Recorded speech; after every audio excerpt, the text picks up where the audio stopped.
So, hello everyone, welcome to Lukmaan IAS. Today we are going to have the Hindu newspaper analysis dated 12th of December 2023. In today's newspaper analysis, we are going to cover a mapping topic and then we are going to discuss the articles from the newspaper in detail, right? So, let us quickly see the list of articles that we have selected for discussion today, right? So, one of the topic that we are going to discuss is related to mapping, and apart from this, we have selected the most important articles from the newspaper to have a quick discussion on them, right? So let us first discuss the first topic, which is the mapping topic for the day. Okay, so we are going to discuss the mapping topic, and as a mapping topic we have selected the most important topic. So what is that topic all about? So we are going to look into the physical map of Middle East, right? We are going to understand about the physical features of Middle East. Middle East keeps coming in news because of one or other reason, and recently also it was in news. The Russian president, Mr. Vladimir Putin, has recently visited Middle East. He has visited, let's say, some of the countries including UAE and Saudi Arabia. So it was a very quick visit, but this highlights the importance of Middle East. Apart from this, in the Middle East itself, let's say like in Dubai, there is Conference of Parties 28, COP28 is being held, where climate related negotiation is being held between different members. So that's why we are going to discuss about the Middle East region in detail. We are going to discuss about the physical features in the Middle East. So let's discuss about some of the important locations. So if we talk about Middle East, some of the important locations over here is, let's say like, let us understand about some of the straits. Then we will understand about some of the gulfs, and we will understand some of the seas in this Middle East region.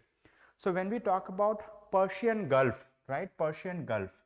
So Persian Gulf is a kind of, Gulf is something which is surrounded by land mass from three sides and open to water from one side. If it is surrounded from all these sides, it becomes a lake, all right. So that's the basic difference between a lake and a gulf. So this is Persian Gulf. The Persian Gulf just lies to the south of Iran. So this is Iran, as we know, it is Iran. Just to the south of Iran, we have Persian Gulf. And apart from this, we have over here Gulf of Oman. Gulf of Oman is, let's say like, just to the south of Persian Gulf also. It's Gulf of Oman. So this is the thing. And this narrow channel of water that connects these two water bodies, means Persian Gulf and Gulf of Oman, it is known as a Strait of Hormuz. What it is known as? It is known as Strait of Hormuz. Okay, it is Strait of Hormuz, as it is mentioned over here, Strait of Hormuz. Okay, Persian Gulf, Strait of Hormuz, then Gulf of Oman. That's the thing.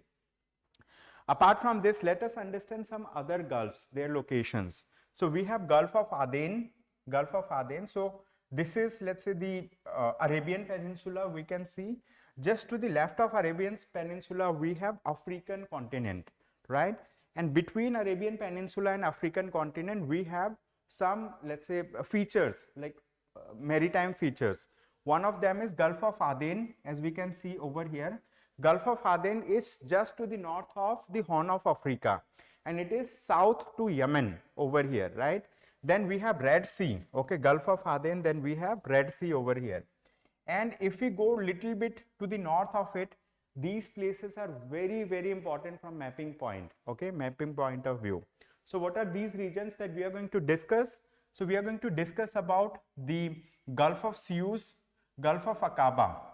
So this Red Sea, right, this Red Sea to the north, it extends like this, it extends like this. So over here to the left, we have Gulf of Suez, and to the right, we have Gulf of Aqaba, okay, Gulf of Aqaba. So Gulf of Aqaba has, let's say like, its borders to the left has Sinai Peninsula, to the right, it has Saudi Arabia, and to the north, it has Jordan, right? So this is the thing.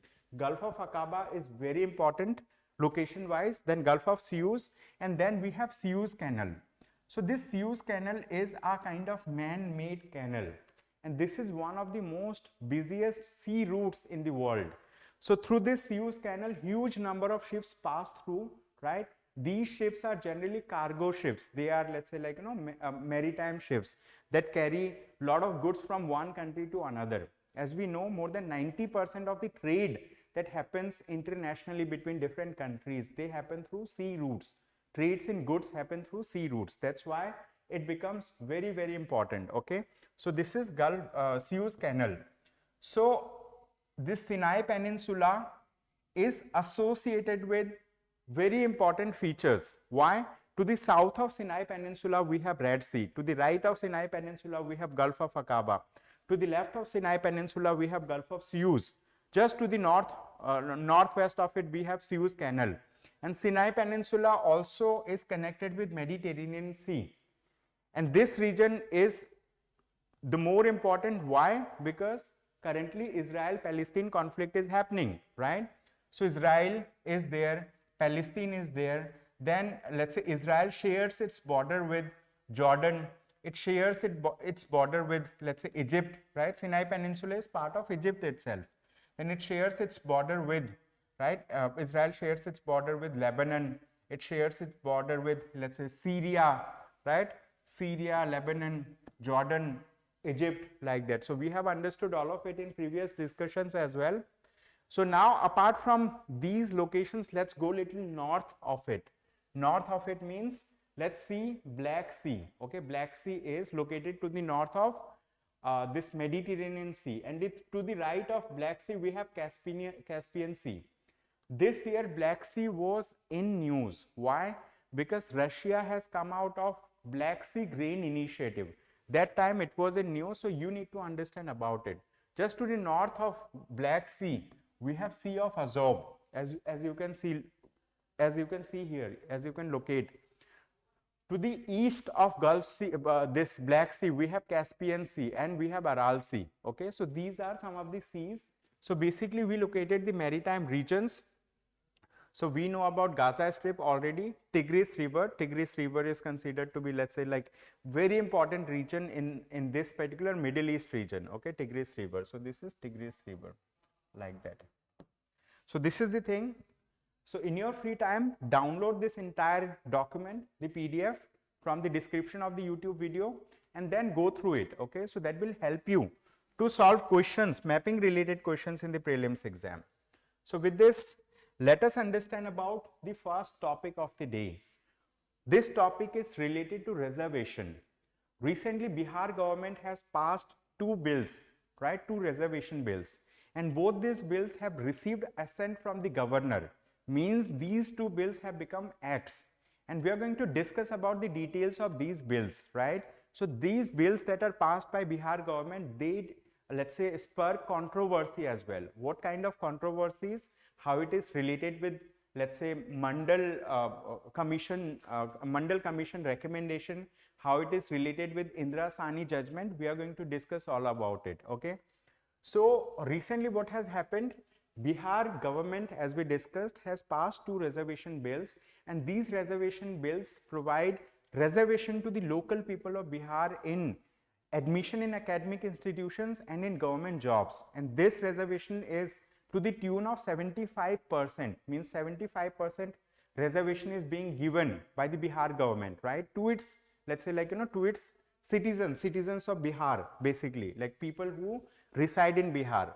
So on November 17, the governor of Bihar approved two laws increasing the quantum of reservation in jobs and education in the state to 75%. So overall reservation that has been extended to the people of Bihar is 75%, which is well above the, let's say, well above the limits that are prescribed by the Supreme Court of India through its various judgments. We are going to discuss about those judgments also. We are going to discuss about the Mandal Commission, let's say, like, you know, Mandal Commission report as well. So this 75% reservation includes 20% reservation for the scheduled caste, 2% for the scheduled tribes, 18% for other backward classes, 25% for extremely backward classes, and 10% for economically weaker sections. Okay, 10% for economically weaker sections. Apart from this, the two laws have once again sparked debate. I mean, like, so this is the thing. Why it has sparked debate? Because it breaches the Mandal Commission recommendation. It breaches the Indira Sahni judgment. So in those, in the Indira Sahni judgment and also in another judgment, which is M.R. Balaji. Okay, in 1963, the Supreme Court of India has given judgment in M.R. Balaji. There, the Supreme Court of India has said that the reservation is exception, right? Reservation in government jobs, reservation in admission in academic institutions. So it is exception, and it should not go beyond 50% limit. So this was the first time when the Supreme Court of India has said this in 1963 in M.R. Balaji case. Again, the Supreme Court of India has reiterated its stand in the Mandal Commission case, right, in 1992. In 1990, in Mandal Commission case, Supreme Court of India has reaffirmed this particular thing. And apart from this, the Supreme Court of India has given a judgment, and in that judgment, that is known as Indira Sahni judgment. In that judgment also, in 1992, in Indira Sahni judgment, the Supreme Court of India made it clear that the reservation cannot go beyond 50%. However, very soon the central government of India has come up with EWS quota. What quota it has come up with? Economically weaker section quota. So according to economically weaker section quota, 10% reservation, right, were provided to the people from general category generally who are economically weaker. So they were given 10% reservation. So totaling to 60%, okay, so it totaled to 60%. However, the Bihar government has provided reservation to the tune of 75%, okay, they have given reservation to the tune of 75%. But here in this article, the author has discussed about what do the laws in Bihar state, what does these law in Bihar state. So basically these two bills that were passed by the Bihar Legislative Assembly, they have two striking aspects, right, two important aspects. The first is the obvious breach of the 50% now 60% ceiling limit, and the second aspect, right, second aspect is that, so the second aspect is that the justification offered by the state government for this breach. Okay, so what the government has to do now, this case will be taken to the Supreme Court of India, and in Supreme Court of India their reservation criteria would be challenged, and the Bihar government will have to justify the steps that it has taken. It has to justify that the reservation that they have provided is within the, let's say, like, within the recommendation of the Mandal Commission report. And second thing is they have to talk about, right, they have to provide justification, right, that justification, they have to give justification, that is, communities to whom reservation have been granted hail from far-flung areas, means they have to do two things. One thing, they have to make it sure that like they are able to justify it within the Mandal Commission report. Second thing is they have to identify those people whom reservation have been given. They have to tell that these people are from far-flung areas and they deserve reservation. That's the thing. So is the Bihar government, is the Bihar state the first state in the country that has given reservation, let's say, that crosses 50% limit or 60% limit as of now? No, there are many other states also. What are those states? We are going to discuss. So the thing is, Chhattisgarh, if you talk about Chhattisgarh, it provides reservation to the tune of 72%. Tamil Nadu, it provides reservation 69%, and all of them have, let's say, included these things in the 9th schedule of the Constitution. So any bill or anything that is included in 9th schedule of the Constitution, so it receives immunity from judicial, let's say, like, judicial interpretation, means like, to give immunity from the courts, right, to give immunity to something from the courts, they include the things in the 9th schedule of the Constitution. So Chhattisgarh has done it, Tamil Nadu has done it. Tamil Nadu has given 69% reservation. Apart from this, there are several northeastern states including Andhra Pradesh, Meghalaya, Mizoram, Nagaland, etc. Okay, so these northeastern states have given reservation to the tune of 80%, and there is an island, Lakshadweep, it provides 100% reservation, right, it provides 100% reservations for scheduled tribes. So this is the thing, and previously Maharashtra government, Rajasthan government have tried to give more reservation. Recently the state of Haryana, they thought of giving 75% reservation to the local people in private jobs in the state, right, that are where the payment is less than 30,000 a month, but that has been struck down by Punjab and Haryana High Court. That's the thing. So what next? So basically this is going to be challenged, and they have to let's say justify in front of the courts that like this is well within the limits, and like those people who are receiving the reservation, the like they are justified to receive the reservation under the new bills that are passed in Bihar. Okay, so that's the thing. So with this, let us quickly move to another article. We'll discuss about another article quickly.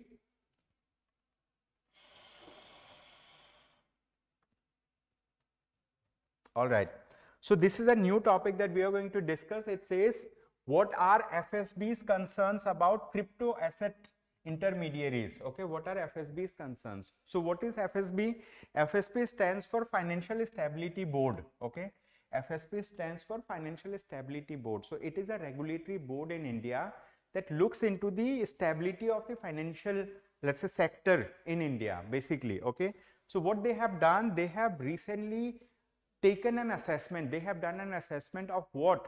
They have done assessment of the crypto asset intermediaries. Okay, they have done assessment of crypto asset intermediaries.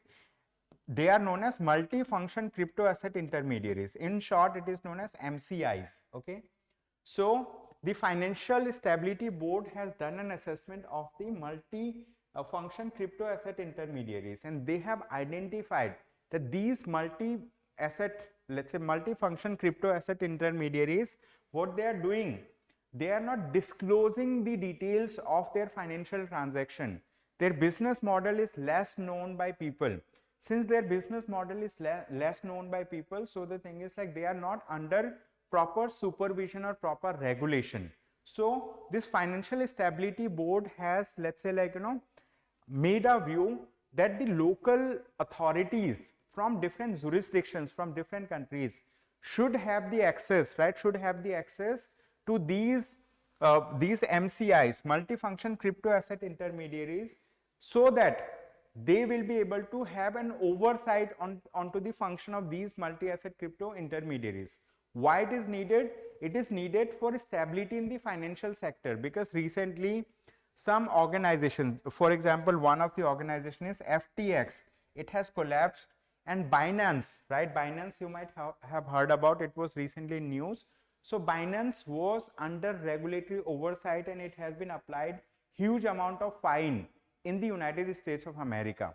So in this article, basically they have discussed about that the Financial Stability Board has looked into the issues that are associated with multifunction crypto asset intermediaries. Okay, so they have looked into this issue. Now what they need to do, the multifunction crypto asset intermediaries, they need to make it sure that the thing is like they are sharing proper data with the regulatory agencies, so that they are being regulated properly. Otherwise, in the dark zone, what happens, like people do not build trust in these crypto asset things. And in this article, they have mentioned about some of the examples of these like these intermediaries. They have mentioned examples, for example, they have mentioned about Binance, they have mentioned about many other platforms through which, let's say, Bitfinex and Coinbase. Okay, I'm going to write about this thing. So basically we are discussing about the topic number 2 now. In this topic, basically we are talking about a regulatory authority or regulatory body, right? Regulatory body. What's the name of this regulatory body? It is known as Financial Stability Board, FSB. FSB or Financial Stability Board in India. Stability Board in India. So they have done an assessment of the MCIs. What are MCIs? MCIs stands for multifunction, right? It stands for multifunction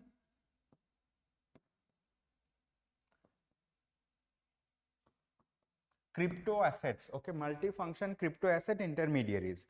Multifunction crypto asset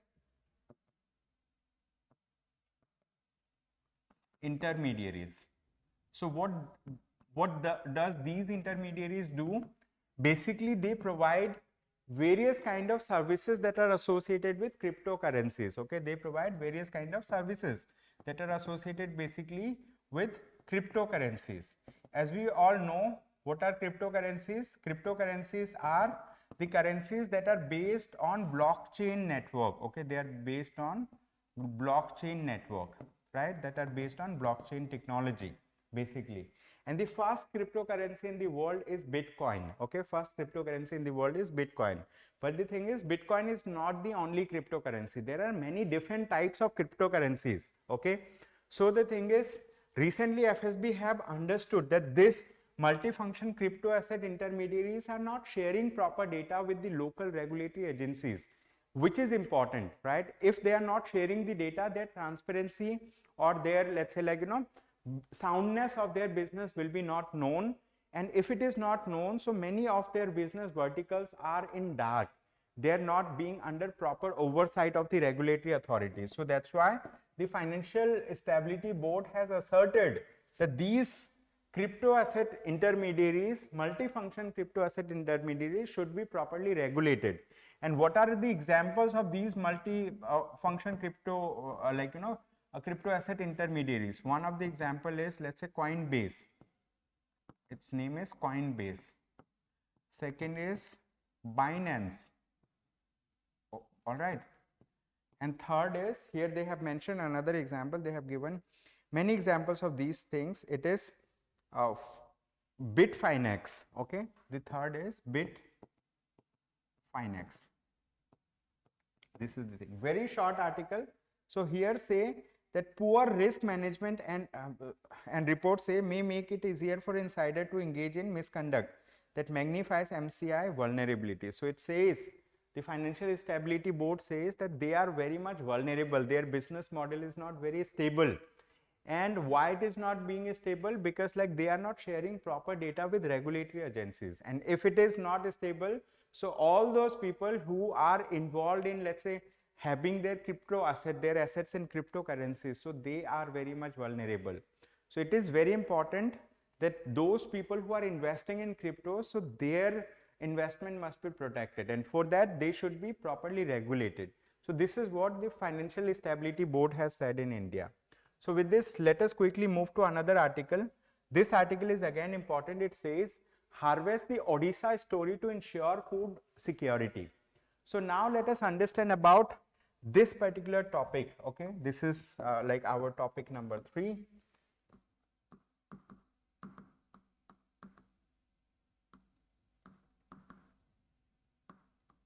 Harvest the Odisha story, right? Harvest the Odisha story. What? Why?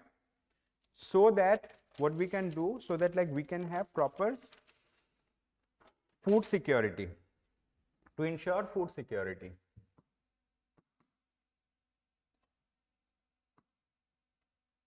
To ensure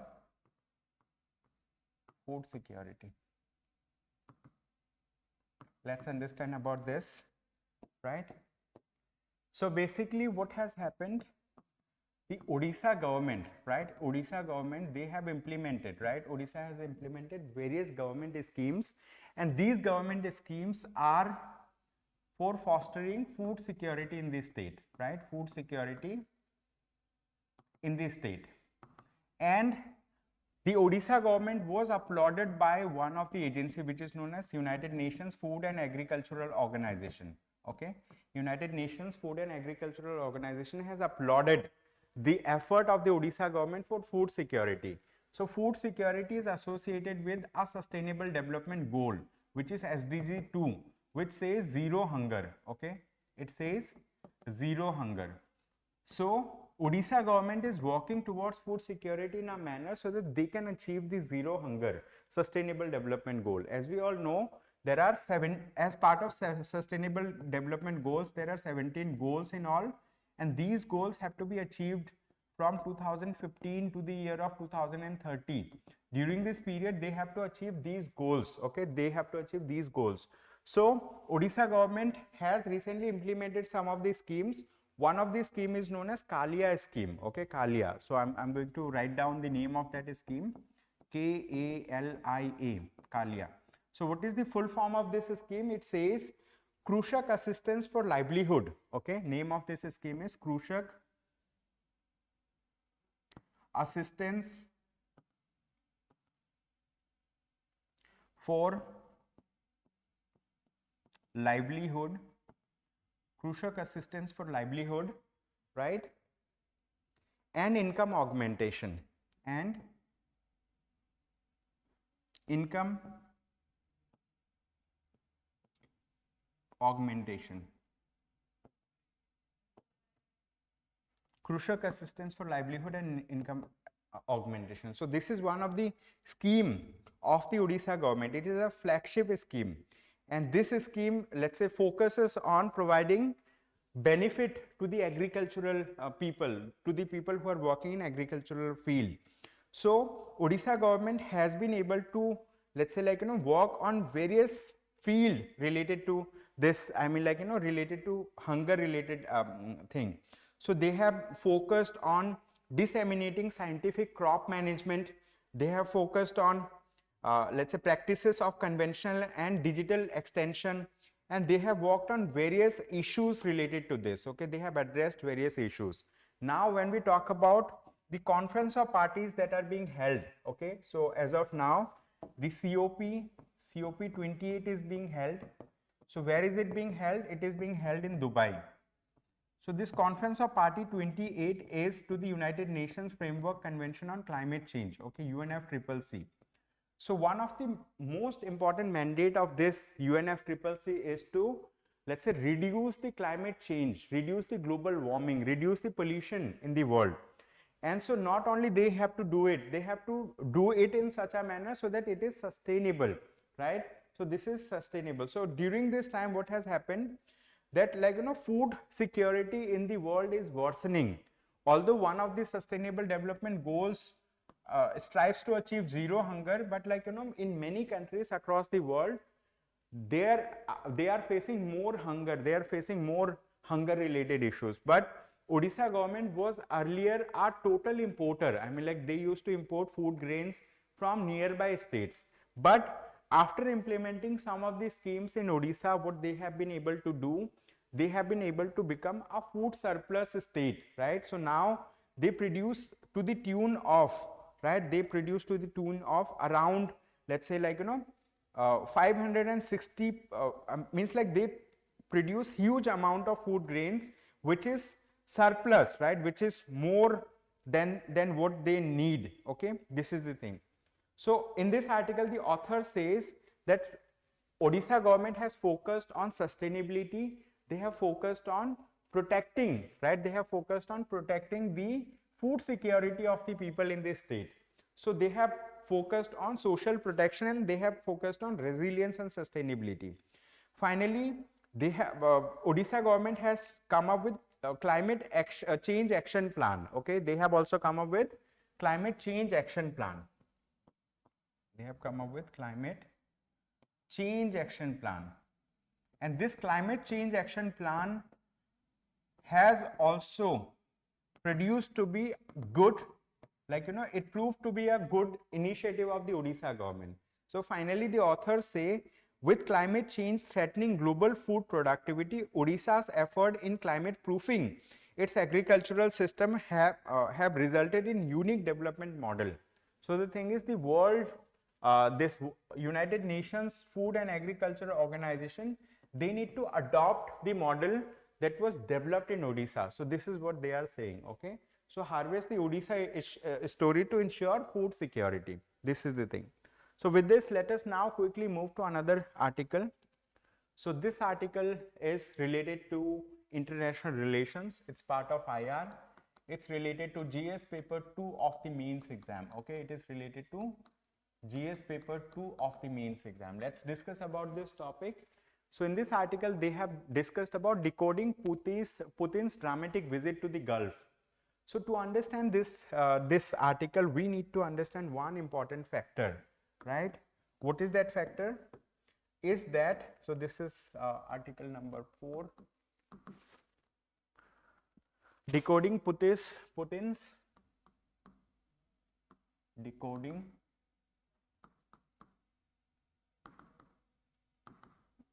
Putin's dramatic, okay, visit to the Gulf. Visit to the Gulf.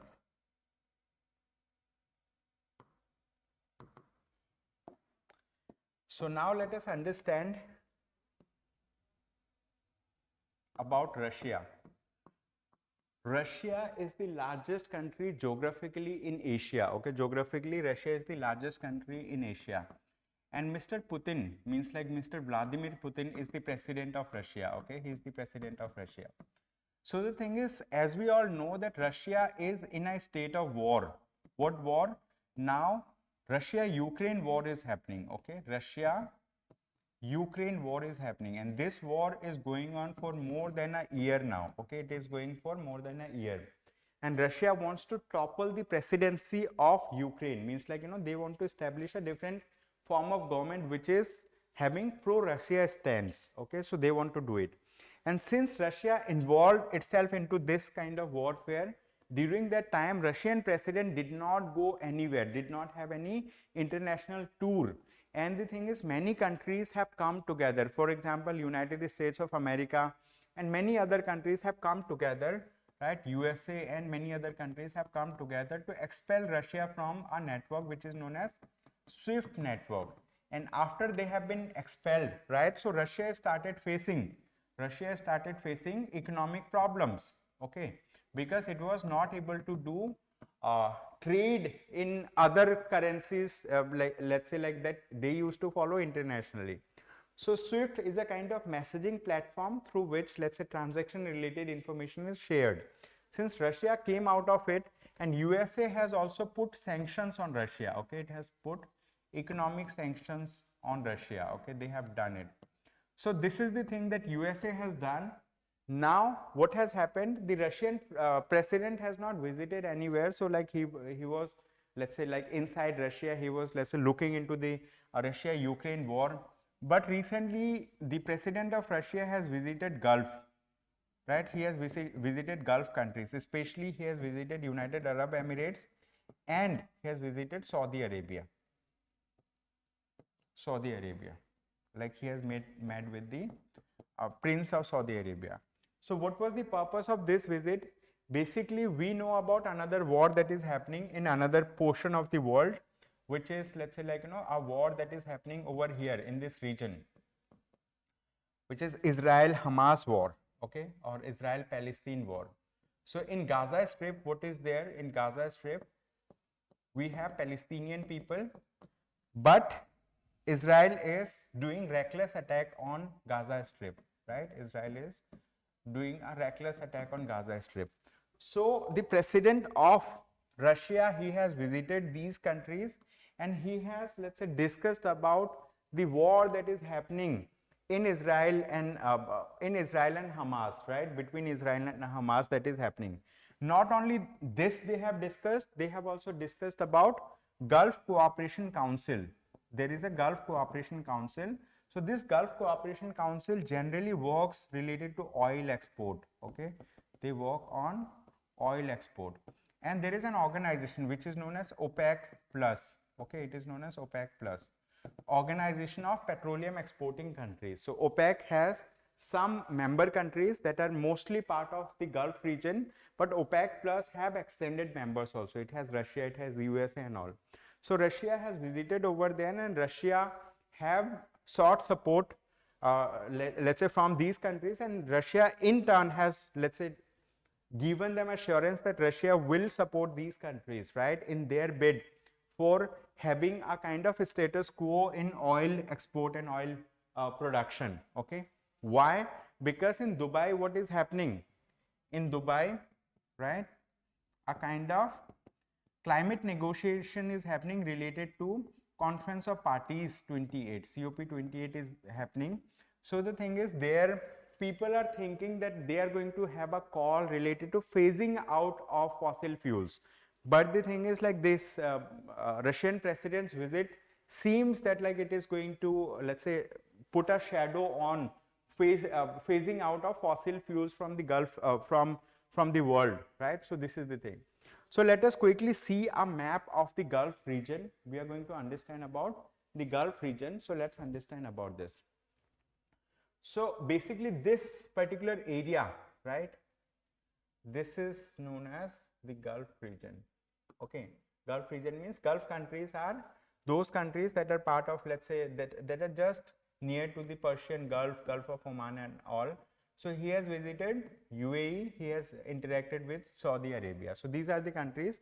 Otherwise, we have already today done a mapping related to Persian Gulf, Gulf of Oman, Strait of Hormuz. We have discussed about Red Sea, we have discussed about Sinai Peninsula, Gulf of Aqaba, right, Gulf of Suez, Suez Canal. We discussed all of it. This is the thing. So this is a topic from international relations. It says Putin's recent interaction with the Gulf leaders have brought Russia into the mainstream of West Asian affairs and affirmed that the Sino-Russian alliance will challenge US hegemony. Sino-Russian alliance means alliance between China and Russia. So China and Russia together, let's say, are on one team against USA or US-led hegemony. So this is the thing. So with this, we came to another article. We are going to discuss about this article. It says draft climate deal fails to phase out fossil fuels, right? So we are going to understand about this topic in detail.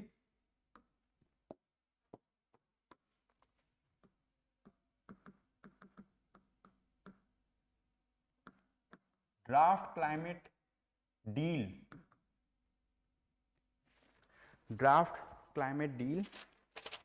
fails to, so let's see the topic from the article, fails to phase out fossil fuel.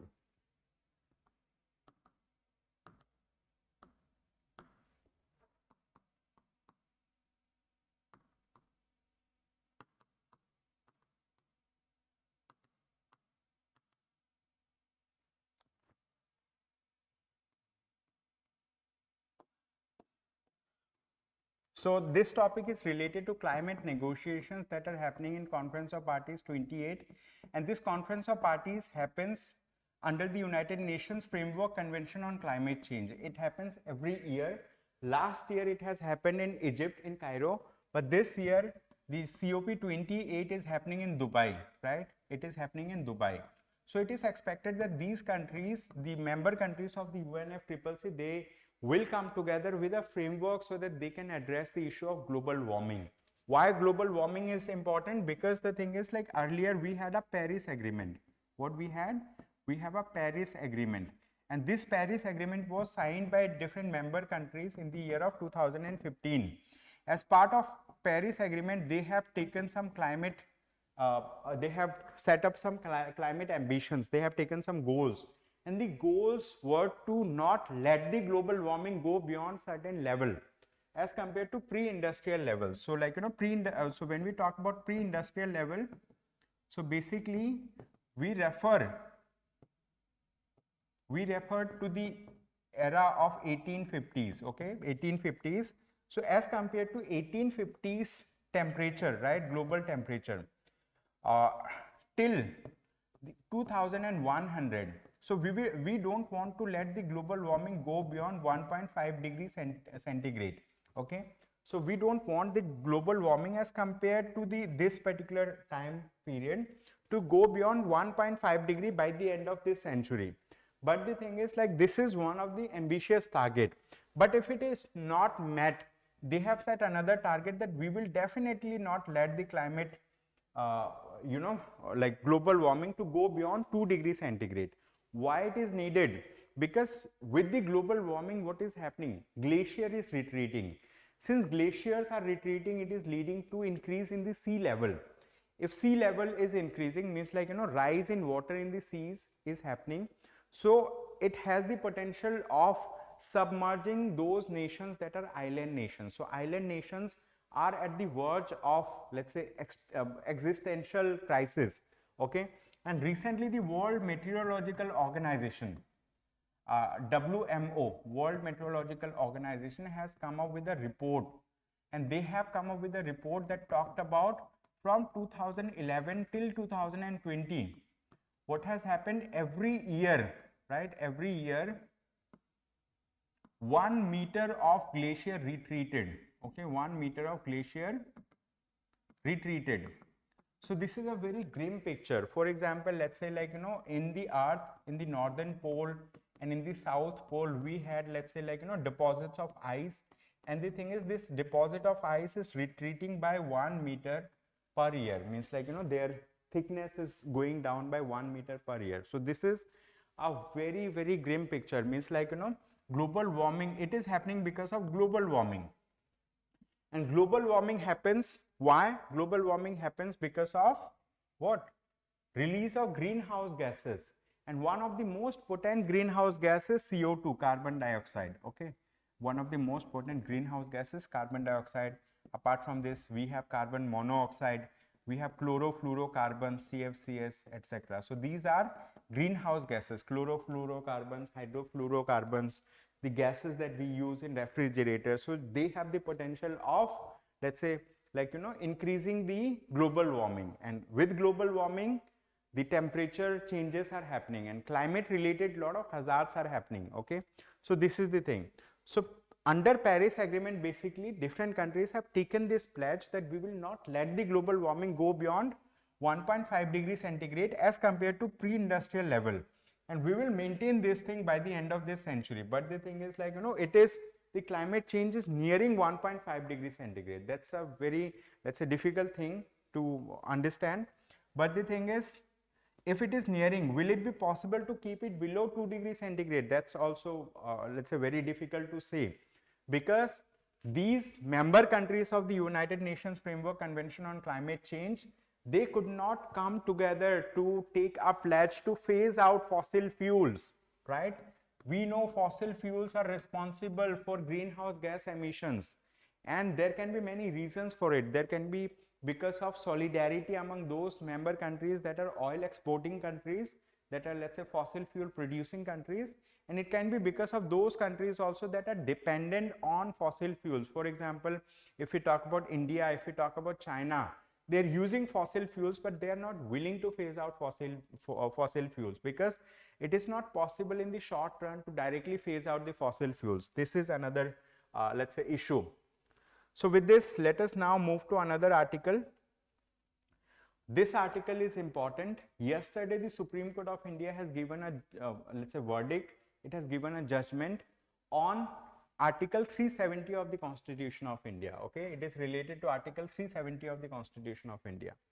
So Article 370 of the Constitution of India was abrogated. Okay, Article 370 was abrogated, right, by the central government in 2019. So soon after that, the state parties from the state of Jammu and Kashmir, they have reached the Supreme Court of India and they have said, right, they have, let's say, like, asked the Supreme Court of India to give judgment on this thing, that they have challenged it on the basis of the manner in which the, let's say, state legislative assembly was dissolved, on the manner in which, let's say, like, they have initially had the governor's rule, then they have created president's rule, and then they have, let's say, abolished the state legislature. Not only this, they have abrogated Article 370 basically, and after then statehood of Jammu and Kashmir was taken away. It was converted into 2 union territories. One union territory was Union Territory of Jammu and Kashmir with legislature, other was Union Territory of Ladakh without legislature. So the thing is, case was going on since 2019 and we are in 2023. It's been more than 4 years now.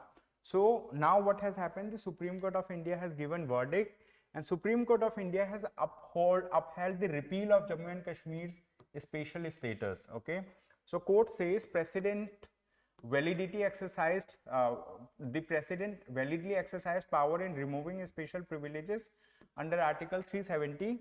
It seeks restoration of statehood to Jammu and Kashmir at the earliest and election by September. So Supreme Court of India has said that the statehood of Jammu and Kashmir should be restored back. Means it was converted into 2 union territories, so that's not right. It should be converted back into a state, and elections must be held by September 30, 2024. So it is expected that before next year, the statehood must be brought back and election must be held. And decision to carve out Union Territory of Ladakh is valid, the top court adds. Okay, this is the thing. So they said, okay, if you have carved out Ladakh, that's okay, but a statehood to Jammu and Kashmir must be, let's say, like, must be restored. So this is the thing. So in this article, basically they discussed about Article 370 of the Constitution of India, some clauses under Article 370 of the Constitution of India. So this assumes this is a kind of, let's say, like, historic judgment from the Supreme Court of India. It has been widely received positively by the ruling party in the center, right? So Prime Minister Narendra Modi has also held the Supreme Court verdict that like it is historic. So this is the thing. So basically, what are the important provisions of this judgment?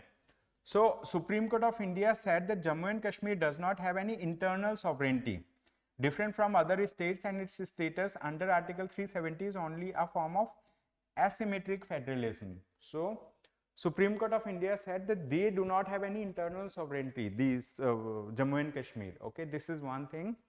So they said like they have the kind of sovereignty which is available to other states in the same manner. They were following asymmetric federalism. So from its historical context, it is clear that Article 370 is only a temporary provision, and the President, in exercise of power under Article 370 Clause 3, can unilaterally issue a notification that Article 370 ceases to exist. When the Constituent Assembly was dissolved, it did not affect the President's power to declare it inoperative. So there were many things that were being heard by the Supreme Court of India, but now what has happened? The Supreme Court of India has given a judgment. It has upheld the validity of abrogation of Article 370, but it has sought restoration of, let's say, restoration of what? Restoration of statehood in Jammu and Kashmir. This is the thing. Then we have another article. It says retail inflation is stable now, Finance Minister. Okay, so basically in this article we are talking about inflation. Inflation is general rise in the level of prices of goods and services over a period of time. So when we talk about inflation, right, inflation is rise in prices of goods and services. It means the purchasing power of money, purchasing power of currency reduces over a period of time. And Indian economy wants to maintain a healthy level of inflation. Healthy level of inflation means to the tune of 4 plus minus 2%. We want to maintain a healthy level of inflation to the tune of 4 plus minus 2%. Why we want to maintain it? So that Indian economy keeps on growing. But the thing is, sometimes it has been noticed in other countries also, right? It has been noticed that the inflation goes beyond a certain level. What? Inflation goes beyond a certain level. Since it goes beyond a certain level, so it leads to a kind of situation where what happens? Where, let's say, hyperinflation happens. For example, recently Argentina was a country that was facing hyperinflation, right? And that's why they have decided to do away with their currency peso, and they have adopted, like they are thinking of adopting dollarization. Okay, so this is the thing. So in this article, Ms. Nirmala Sitharaman has said that, like, the inflation in India, the retail inflation in India is now, it is now stable, right? It is within this particular limit. 4 plus minus 2% means at most it can go by 6%, or at least it will be 2%, like that. Okay, so it is in that band itself. Okay, Ms. Sitharaman said. So she said core inflation has declined from 5.1% to 4.3% in October 2023. Nirmala Sitharaman says retail inflation is now stable within the RBI's notified tolerance band of 2% to 6%. That's all. Okay. So this is a topic from Indian economy. All right. So we understand about different types of inflation, right? And this is just one of the, let's say, statements by the finance minister in this regard. So that's all from my side for the day. Thank you so much everyone for attending today's session. I hope you have a good day ahead. Thank you.